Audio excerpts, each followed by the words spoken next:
Pengantar Cerita mempersembahkan Sabda Pandita Ratu.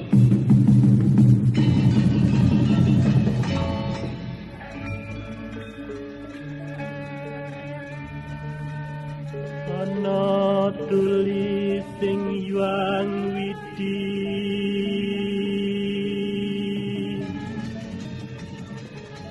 yen wong sabar lan narima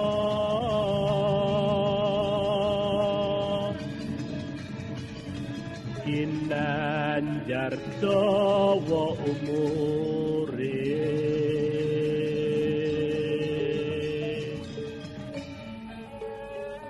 sugih kadang pawong mitra kinacek ing sasama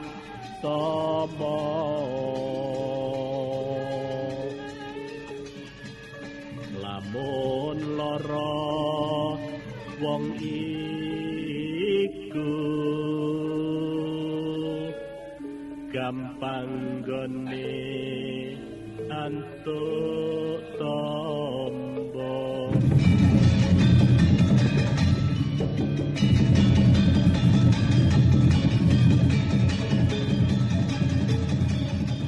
Sabda Pandita Ratu, sebuah kisah penuh dilema, tragedi cinta anak manusia, perebutan tahta, mabuk harta dan duniawi, serta silaunya kehormatan, di mana keangkara murkaan merajalela karena dendam yang membara.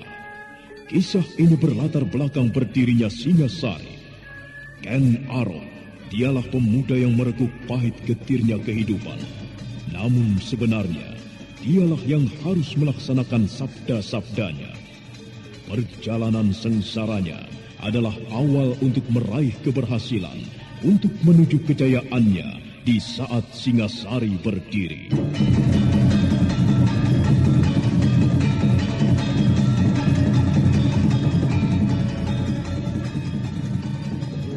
Paman memperhatikan wujud pemilik kapal itu?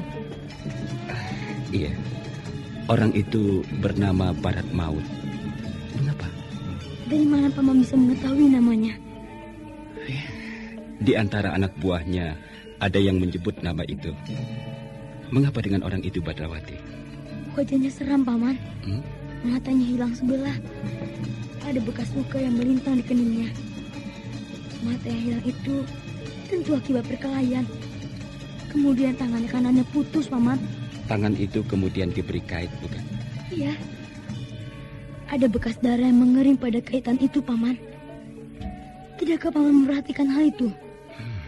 Darah yang mengering itu artinya orang itu tentu sering menggunakan kaitannya untuk melukai orang, Paman. Dan bahkan mungkin untuk membunuhnya.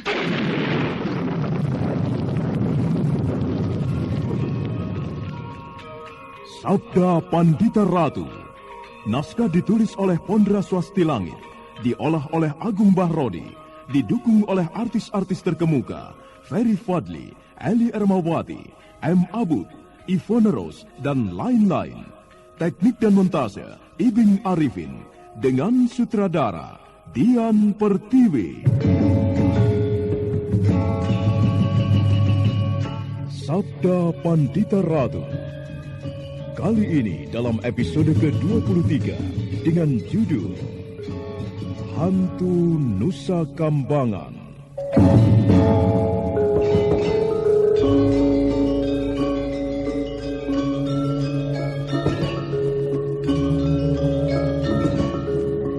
Dalam seri ke-677 ini dengan para pemain, Dedi sebagai Nisado, Iwan Dahlan sebagai Sambo, Siska sebagai Galuh Titis, Yati Indra sebagai Tawang Alun, Arya sebagai Gelung Keling, Norman sebagai Badrawati, Wenda Lubis sebagai Lare Angon, dan Asdi Suhastra, pengantar cerita.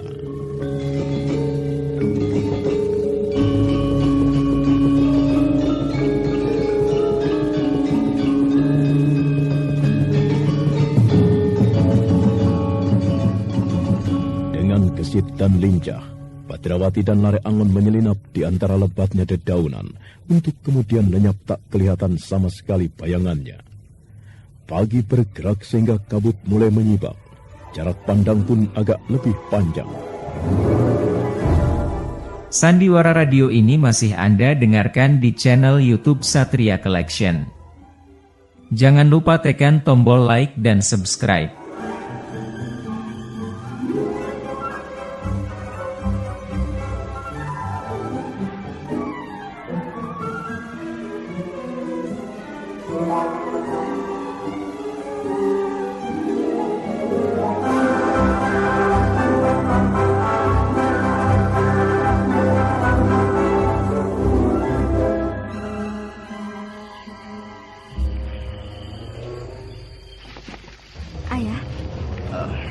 Ada apa kalau Titis? Kau merasa takut berada di sini? Tidak, Ayah. Aku tidak merasa takut. Namun pengalaman ini benar-benar luar biasa. Apa yang ingin kau katakan? Benarkah apa yang tadi Ayah katakan? Bahwa sebenarnya kita berada di sebuah negeri? Mungkin saja kalau Titis. Kayu-kayu besar ini mungkin tiang-tiang istana. Kita melihatnya sebagai pepohonan yang tumpang tindih.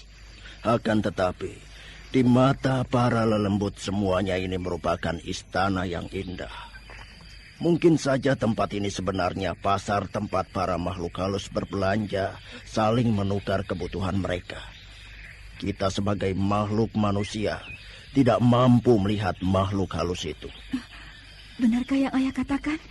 Apakah tempat ini benar-benar merupakan sebuah istana, Ayah? Lupakan dulu pikiran itu kalau Titis. Kita bicarakan hal itu di lain kali saja. Siapa tahu pembicaraan kita ini didengar oleh para lelembut dan mereka mengundang kita. Akan gawat nantinya. Kita bisa masuk ke dalam dunia mereka. Akan tetapi kita mengalami kesulitan untuk kembali.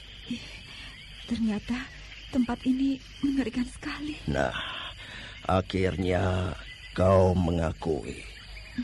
Kau merasa takut kalau Titis. Di sini ada Ayah, ada Adi Tawang Alun, ada kedua orang yang luar biasa itu. Apa yang harus aku takutkan, Ayah? Kalau kau sendirian, apa yang terjadi? Mungkin aku akan terpingsan-pingsan. Suara apa itu, Ayah? Shh, diamlah.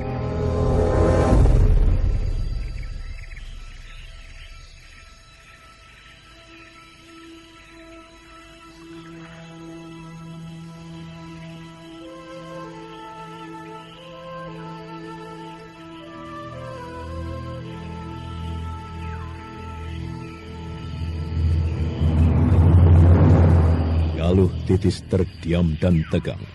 Gadis itu kembali menebarkan pandangan matanya ke segala arah. Pepohonan memang nampak besar-besar. Gadis itu berdesir ketika melihat di sebuah ketinggian dahan nampak ada sesuatu yang membelit batang pohon. Dan ketika diperhatikan dengan seksama, sesuatu itu ternyata seekor ular. Ular yang sangat besar dan tubuhnya mengayun-ayun.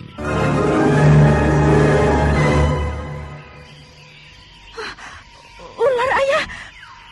Besar sekali! Mana kalau Titis? Itu namanya ular sanca. Mulutnya mampu menelan salah seorang di antara kita tanpa kesulitan. Benar, Tawang Alun. Paman sudah pernah menyaksikan pemandangan yang dahsyat. Seekor ular sanca yang besar sedang bergulat dengan seekor harimau. Harimau itulah yang ternyata kalah. Meski tubuh ular itu juga penuh dihiasi luka arang keranjang. Ular yang mengalahkan harimau itu kemudian menelannya, walaupun dengan susah payah. Nah, setelah menelan mangsanya, ular itu menjadi tidak berdaya sama sekali. Ketika paman berjalan mendekatinya, ular itu tidak berbuat apa-apa. Bergerak pun tidak mampu. Mengapa, Ayah? Ular itu keberatan membawa dirinya sendiri yang sudah memangsa harimau. Ayah, lihat. Apakah ular itu akan memangsa kita, Ayah? Tampaknya tidak kalau Titis. Ada sasaran lain yang rupanya lebih menarik perhatian ular itu. Ular itu bersiap-siap untuk meluncur, Kang Bo. Bagaimana kau tahu? Lihat saja, ia akan segera meluncur turun. Bagaimana kalau ternyata meluncur ke arah kita? Bersiaplah. Siapa tahu dugaanmu itu yang benar. Kalau ular itu meluncur dan menjadikan kita sebagai korbannya, kita menyongsongnya dengan pedang-pedang kita. Ayah, lihat!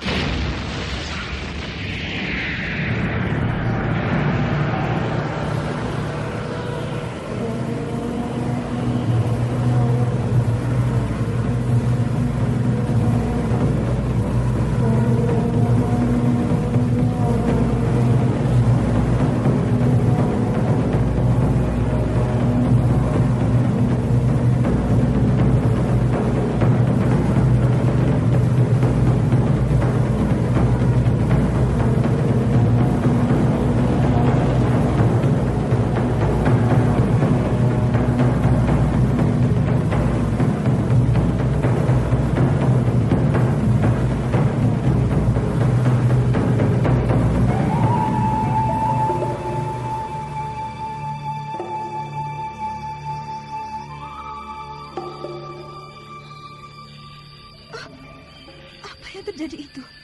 Dia sudah menerkam korbannya. Ingin melihat dari dekat Titis. Mengerikan sekali, Ayah. Ikutlah aku. Kita lihat apa yang dilakukan ular itu.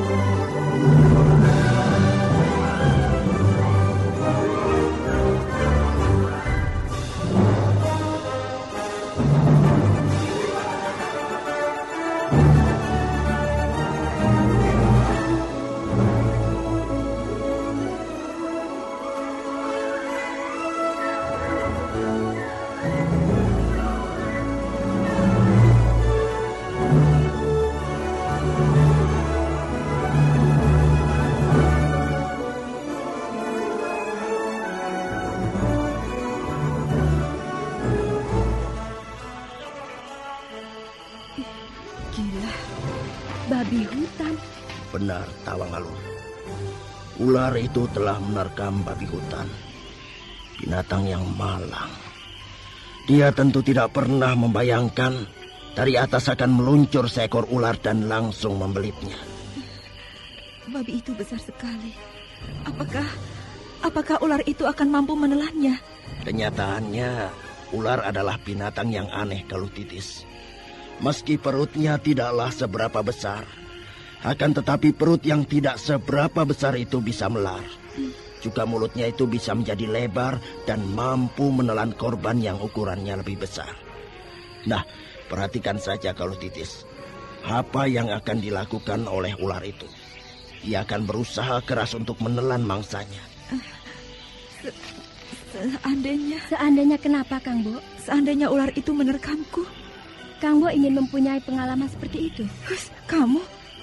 Ular semacam itu biasanya berpasangan, Kang Bo. Jika ada yang betina, biasanya ada yang jantan. Nah, siapa tahu yang seekor lagi masih berada di antara pepohonan dan siap menyambar dan menggulung kita. Apakah benar, Ayah? Ular itu ada pasangannya?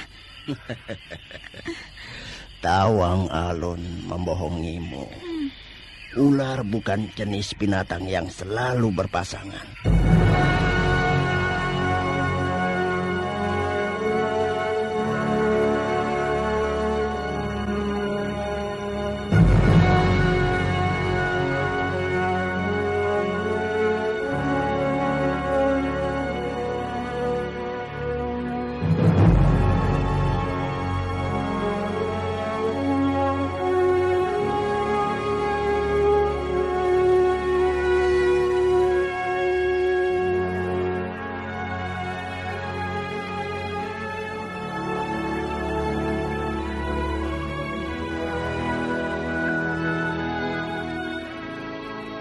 Sementara itu, Badrawati dan Lare Angon telah berjalan mengendap-endap mendekati dua buah gubuk yang letaknya tepat menempel tebing yang tidak terlampau tinggi. Badrawati memperhatikan keadaan dengan seksama, dan dengan ketajaman indranya, dia menyadap segala macam suara yang mencurigakan.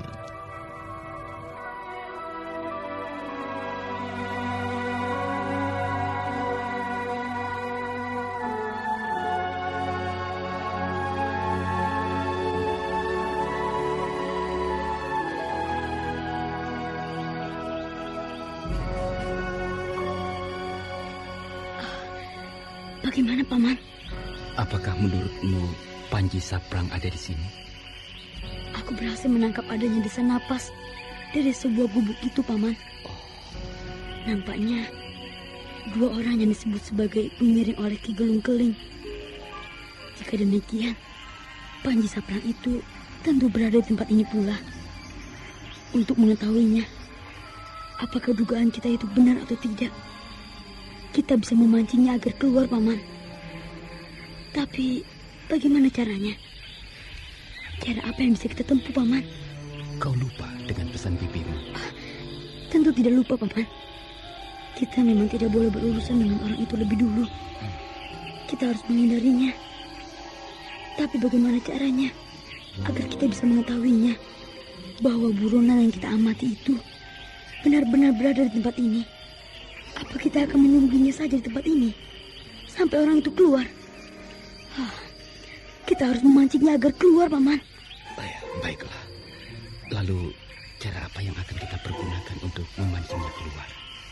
Mungkin dengan melemparkan kayu ini, Paman, akan menyebabkan penghuninya keluar. Air apa ini? Gila, ada orang di atas mengencingi kita, Badrawati.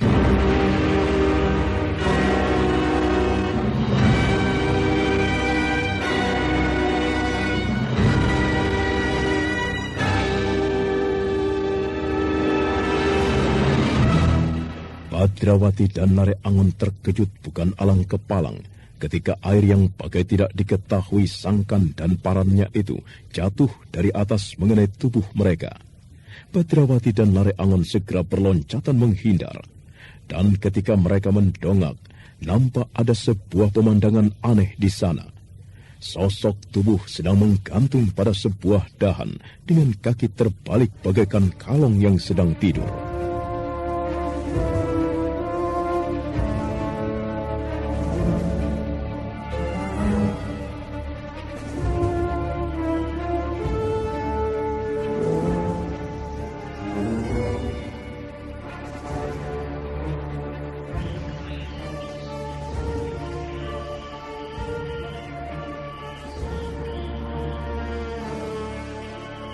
Parat, kurang ajar.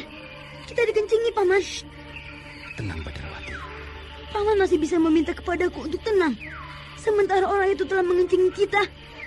Paman tidak merasa tersinggung oleh perbuatan orang itu. Kau lihat siapa dia. Perhatikan sesuatu yang terdapat di telapak tangan kirinya. Kau melihatnya, bukan? Orang itu yang sedang kita cari, Badrawati. Peduli setan siapa dia. Persetan dengan dia. Dia telah mengencingi kita, Paman. Baiklah, apa boleh buat? Rupanya aku harus menyesuaikan diri denganmu. Aku harus ikut merasa marah karena orang yang berada di dahan itu telah mengencingi kita. Nampaknya kita tidak bisa memenuhi saran dari Kameswara ataupun bibimu Pinaka Swasti Ratu. Kita harus berurusan dengan pemilik Raja Mata yang ketiga. Hei! Orang kurang ajar! Turun kau! Ayo turun! Kisanak! Nampaknya kau sudah mengetahui kedatangan kami. Ayo turunlah. Dan mari kita berbicara. Kita selesaikan persoalan yang ada di antara kita. Turun kau!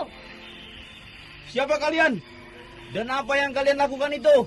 Oh, kedua orang temannya datang, Badrawati. Orang yang menggelantung dengan kaki terbalik di pohon itu tidak bereaksi apa-apa, membuat Badrawati dan Lare Angon menjadi penasaran. Belum lagi mereka berbuat sesuatu.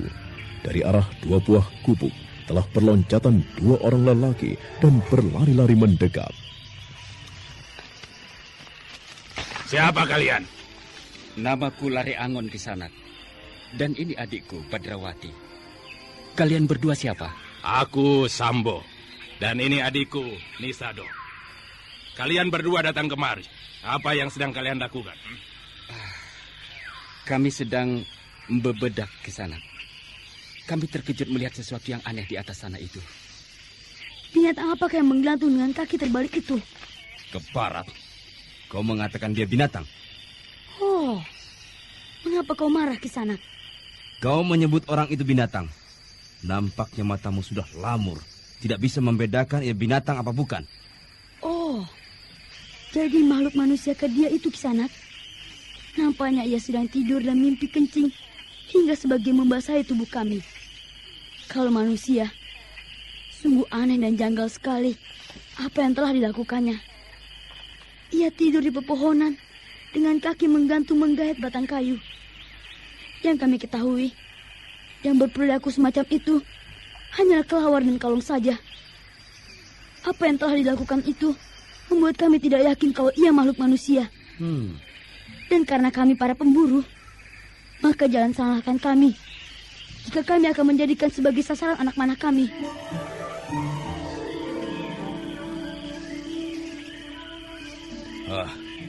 Nampaknya kalian menyembunyikan sesuatu. Sesuatu apa yang Kisanak Nisado maksudkan? Kami tidak yakin kalau kalian adalah pemburu. Sepagi ini kalian sudah berada di sini. Kalian jelas bukan pemburu seperti yang kalian katakan. Aku tidak melihat kalian berdua membawa peralatan untuk berburu. Dan tentu bukan sebuah kebetulan ada pemburu yang kesasar di tempat ini. Kalian memang sengaja mengintip apa yang kami kerjakan. Sebenarnya, apa yang kalian kerjakan? Kalian tentu tidak keberatan bercerita kepada kami. Berceritalah Kisanak. Jika kalian mau bercerita, sangat aku hargai. Itu bukan urusanmu. Kami masih berbaik hati kepada kalian. Lebih baik kalian pergilah. Jangan mengganggu apapun yang kami lakukan di sini. Masih berbaik hati? Sebaliknya bagaimana? Kalian bisa mati di sini. Kami tidak segan-segan membunuh siapapun yang berani mengganggu kami. Pergilah. Baik Kisanak Sambo dan Nisado. Kami tidak keberatan untuk pergi. Akan tetapi, bersediakah Kisanak menjelaskan apa yang sedang diperbuat orang itu? Bukan urusan kalian. Apapun yang kami lakukan di sini, bukan urusan kalian. Bukan urusan siapapun. Oh, rupanya Kisanak berdua bertugas menjaganya dari kemungkinan gangguan orang lain. Benarkah dugaanku itu? Kisanak berdua mengawalnya? Ya, kau benar. Kami berdua memang sedang menjaganya. Kami mengawalnya. Dan karena itu aku tidak segan-segan untuk berbuat kasar kepada kalian. Pergilah. Kami masih berbaik hati. Hanya meminta untuk pergi. Ayo pergi. Benarkah ia bernama Panji Saprang?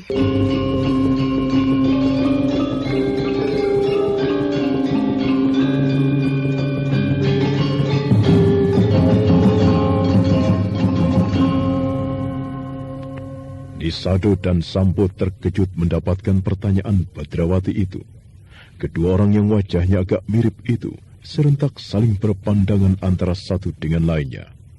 Dengan isyarat tangan, kedua orang itu kemudian melangkah memencar, mengepung Badrawati dan Lare Angon dari kiri dan kanan. Badrawati melirik ke atas. Sosok tubuh yang menggantung seperti kelelawar itu sangat menarik perhatiannya.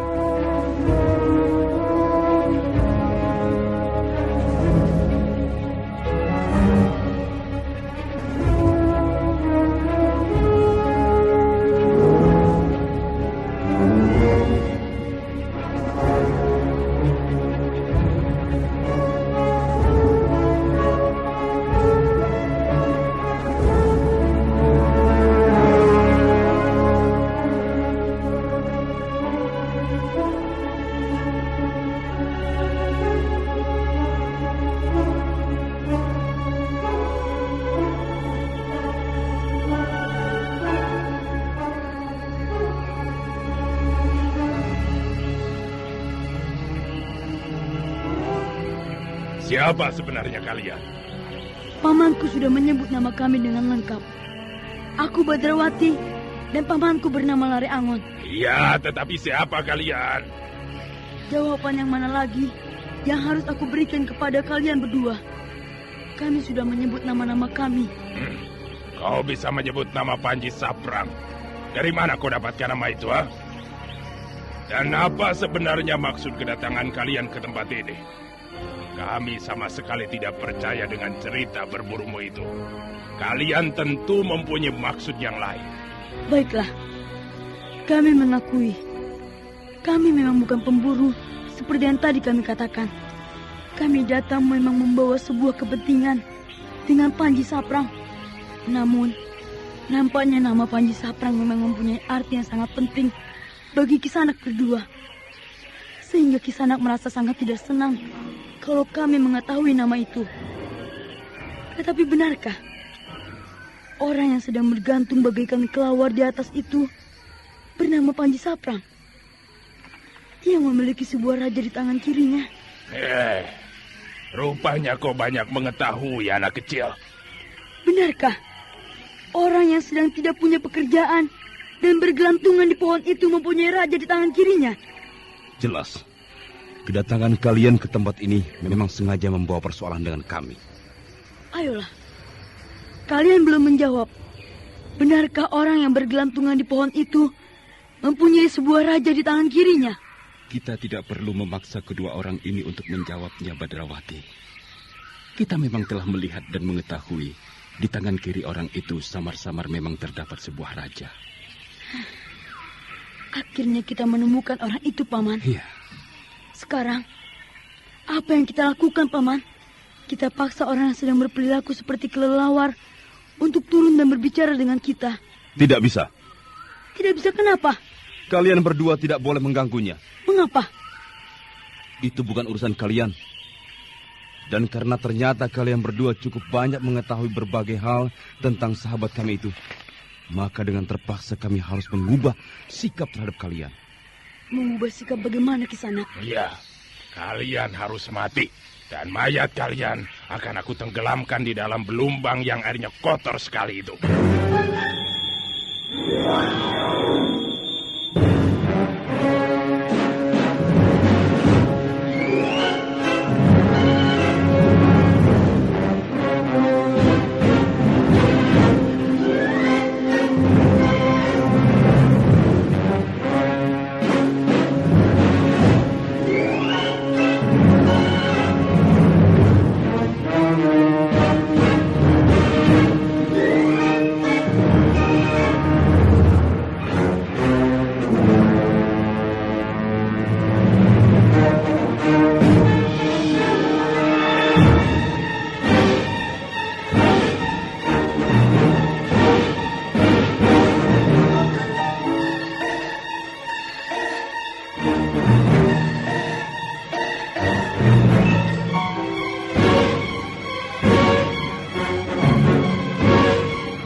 Badrawati dan Nare Angon saling pandang. Badrawati kemudian menengok ke atas. Pada salah satu batang pohon yang menjulang tinggi itu, sosok yang menggelantung itu benar-benar seperti entung, kepompong kupu-kupu raksasa yang tidur abadi. Namun mengingat bahwa orang yang menggelantung itu telah mengencinginya, membuat Badrawati menggeretakkan giginya.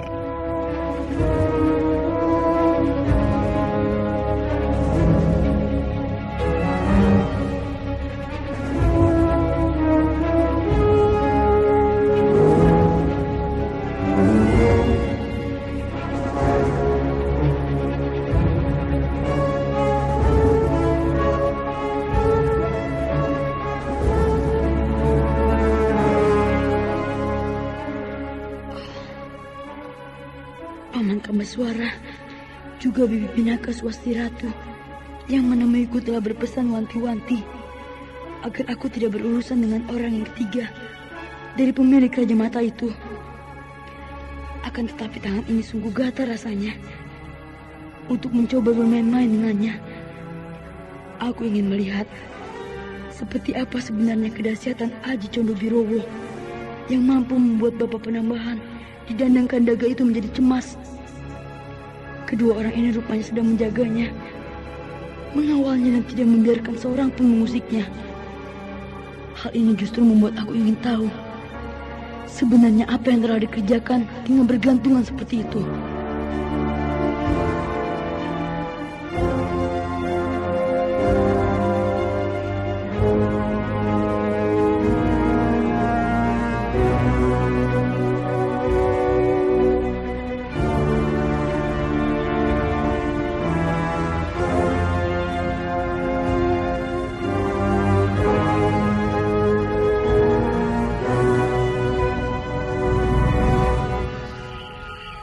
Nisado!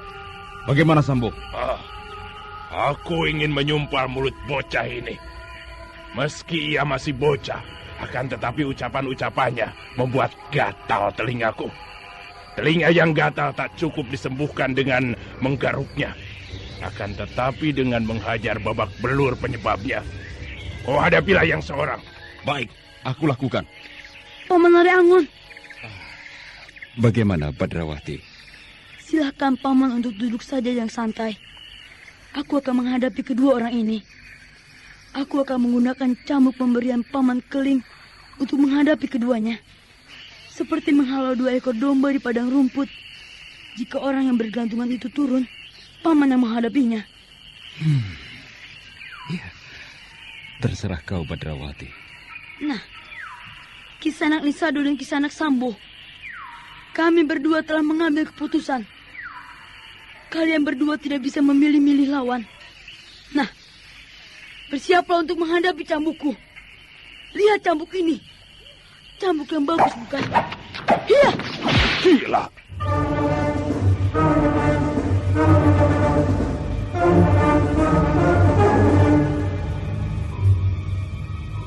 Cambuk yang diurai itu diayunkan ke tanah basah yang berada di antara Sambo dan Nisado. Ayunan yang dilampari dengan tenaga raksasa itu benar-benar berakibat luar biasa. Badrawati adalah bocah ajaib yang menyimpan bergumpal-gumpal kemampuan dalam tubuhnya. Itu sebabnya tanah bagaikan terbelah oleh ayunan cambuk yang menggelegar. Nisado dan Sambo berloncatan mundur mengambil jarak. Sementara itu pula suara ayunan cambuk itu mengejutkan Ki Gelung Keling.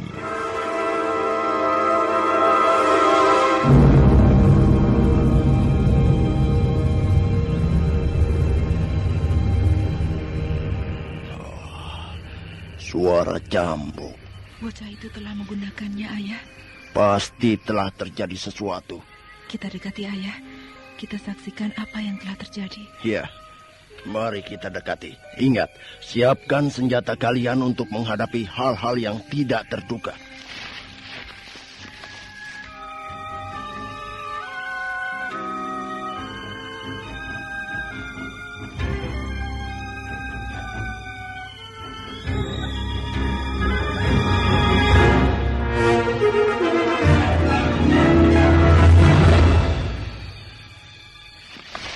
Pantas. Apa yang pantas, Kisanak? Menilik apa yang kau lakukan. Meski kau masih bocah, rupanya kau menyimpan kemampuan yang luar biasa. Dan itu yang menyebabkan kau bersikap sombong kepada kami. Menghadapi Kisanak, untuk apa aku harus merasa sungkan? Aku sarankan Kisanak sendiri tidak perlu merasa sungkan menghadapi aku. Karena jika Kisanak merasa sungkan, mungkin saja juntai sambukku yang luar biasa ini akan membelah dan menyayat wajah kalian. Kalian tentu bisa membayangkan bagaimana wujud wajah yang terbelah-belah. Wah, sombong sekali kau bocah kemarin sore. Namun baiklah, karena kau ternyata mempunyai kemampuan yang cukup tinggi, maka aku memang tidak perlu merasa sungkan untuk membunuhmu. Silahkan, aku siap menghadapi permainan apapun yang kau sungguhkan. Nisado, mari kita rancang bocah ini.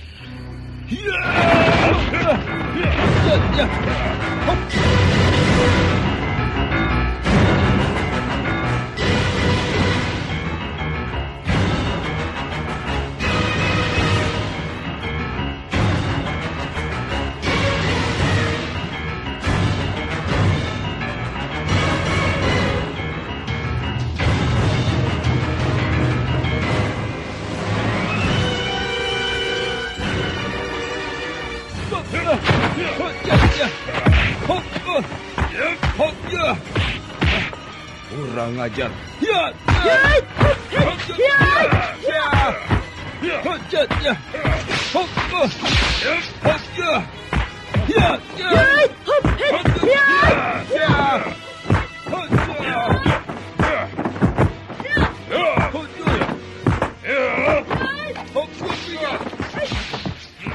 Itu memang benar-benar luar biasa, Ayah. Tangannya senjata andalan Ayah itu menjadi senjata yang dahsyat. Ledakan cambuk itu mampu menggetarkan gendang telinga. Iya, kita telah menyaksikan hal itu. Lalu, siapakah kedua orang yang mengeroyoknya itu, Paman? Kedua orang itulah yang nampaknya kemana-mana selalu mengawal Panji Saprang. Yang manakah orangnya yang bernama Panji Saprang? Aku tidak melihatnya. Lihat, Ayah. Meskipun kedua orang itu mengeroyoknya, akan tetapi Badrawati benar-benar tangguh. Dia menggunakan cambuk andalan Ayah itu dengan sebaik-baiknya. Ia sangat menguasai cambuk itu, Ayah. Cambuk memang sebuah senjata yang luas kalau tipis. Dan bocah itu mampu menggunakan dengan sangat sempurna. Jika kau mampu melihat dengan lebih jelas, kedua orang itu mengalami kesulitan untuk mendekat. Serangan-serangan lawannya selalu kandas di ujung cambuk. Cambuk itu bahkan sering menyengat lawannya. Tetapi, di manakah Panji Saprang? Di mana orang yang membunuh ayahku itu? Hal itu memang menarik perhatian. Mungkin saja Panji Saprang tidak ada. Dan hanya dua orang pengawalnya itu yang menunggu di tempat ini.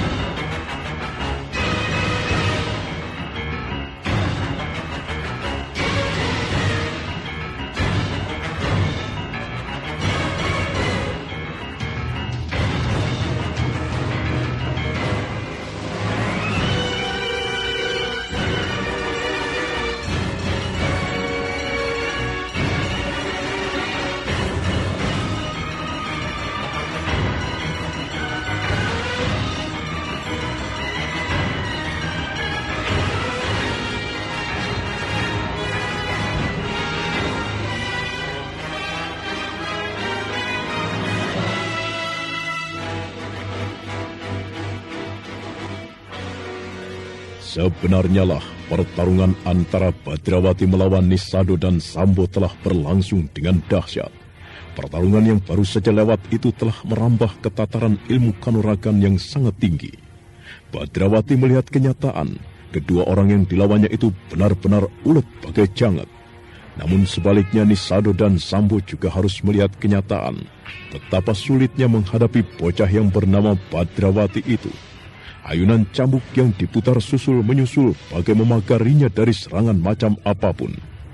Dan setelah beberapa saat berlalu, Badrawati melenting mengambil jarak. Gila, aku merasa telah menyerahnya susul-menyusul dengan cambuk ini. Serangannya aku lambari dengan kekuatan kasat mata dari ilmu kanuragan. Akan tetapi, meski seranganku mengalir bagai prahara dan menyengat tubuh mereka, namun nampaknya mereka tidak merasakan apa-apa. Benarkah mereka sama sekali tidak merasakan sakit oleh ayunan-ayunan cambukku? Padahal aku merasa aku benar-benar telah berhasil menyentuh tubuh mereka dengan cuntai berkara baja ini.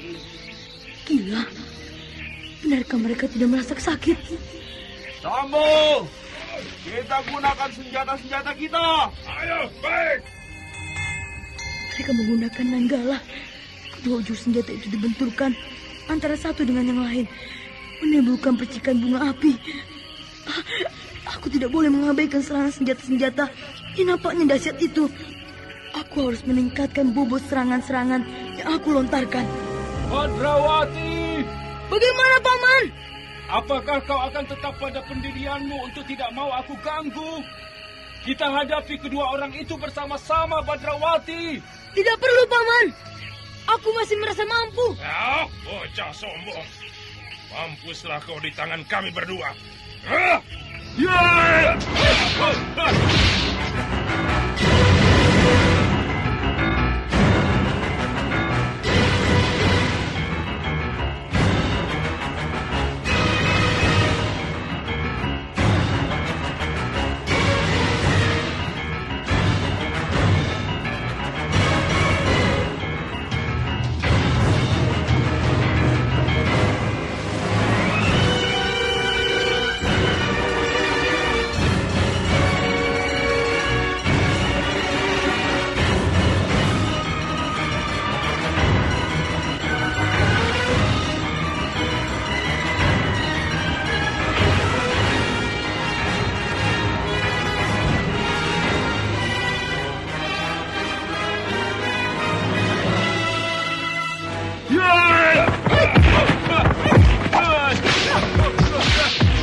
Sandiwara radio ini masih Anda dengarkan di channel YouTube Satria Collection. Jangan lupa tekan tombol like dan subscribe. Copot jantung dan parumu. Gila, mereka mengabaikan serangan cambukku. Ayunan senjataku itu telah menghajar dengan kekuatan yang tiada terkira. Namun mereka tidak merasakannya. Bahkan serangan dari Nenggala itu telah menggedor dadaku. Berjebak parat. Badrawati, hati-hatilah. Kedua orang itu melindungi diri dengan ilmu kebal.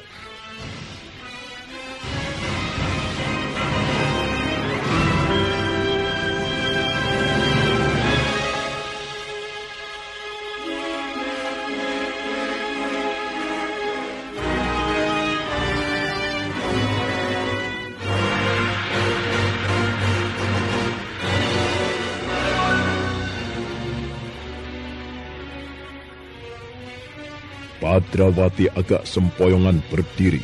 Dengan agak tertatih-tatih, dia berusaha memulihkan getar yang baru saja mengoyak dadanya.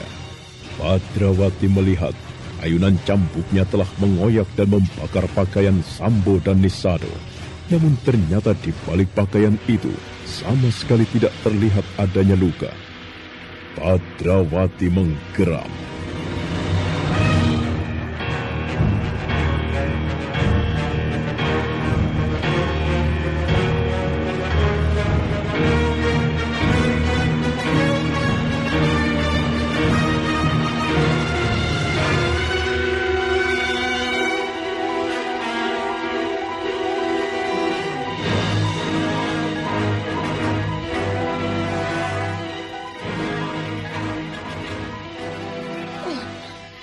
Kalian rupanya menggunakan ilmu kebal. Kau menyalahkan kami karena kami menggunakan ilmu ini untuk menghadapi cambukmu yang dahsyat itu. Tentu tidak. Sah saja kau menggunakan ilmu apapun. Tetapi, bolehkah aku mengetahui ilmu kebal apa yang kau pergunakan? Aku tak berkewajiban mengatakan kepadamu. Barangkali Aji Lembu Sekilan, Tameng Wojo, atau Tameng Gurdo. Bukan urusanmu.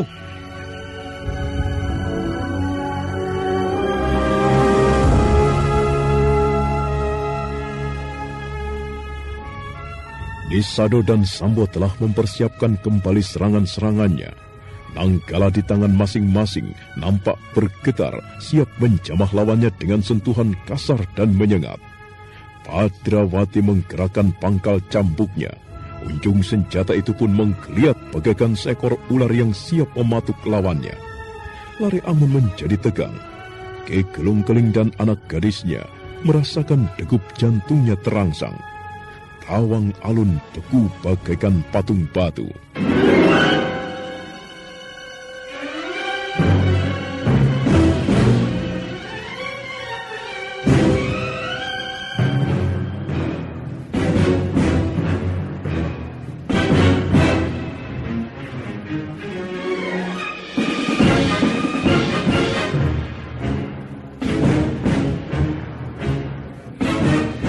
Nah, apa yang akan dilakukan oleh Badrawati? Dan mampukah ia mengalahkan kedua orang kaki tangan panci saprang yang berilmu kebal itu? Saudara pendengar, untuk mengetahui jawabannya, ikutilah kelanjutan kisah ini dalam seri berikutnya. Sampai jumpa.